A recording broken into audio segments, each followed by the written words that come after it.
ప్రభునందు ప్రేమైన దేవుని విశ్వాసులారా, దేవుడు మనకు అనుగ్రహిస్తున్నటువంటి వాక్య వాగ్దానము ఆదికాండం 12:3 భూమి యొక్క సమస్త వంశముని యందు ఆశీర్వదించబడును అనే మాట కనబడుతుంది.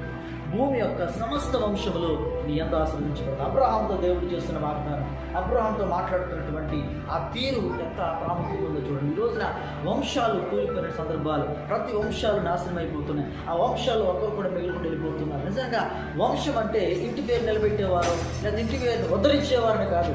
వంశం అంటే విశ్వాసులకు తండ్రి అబ్రహాం ఎలా ఉన్నాడో అలాంటి విశ్వాసులకు తండ్రిగా మనం బిడ్డలుగా, మరి మనకు ఉన్న బిడ్డలు మనకు బిడ్డలుగా మనము మరి గొప్ప స్థితిలో ఉండాలి. అందుకనే మన వంశం అనగానే దేవునితో సంబంధం కలిగి ఉండడం, ఆత్మీయ జీవితాన్ని కలిగి ఉండడం, దేవునిలో ఎదగడం, ఫలించడం, దేవుని యొక్క పరిశుద్ధమైన బ్రతుకు మనం జీవించినప్పుడు మన వలె మన పిల్లలు మన పిల్లలతో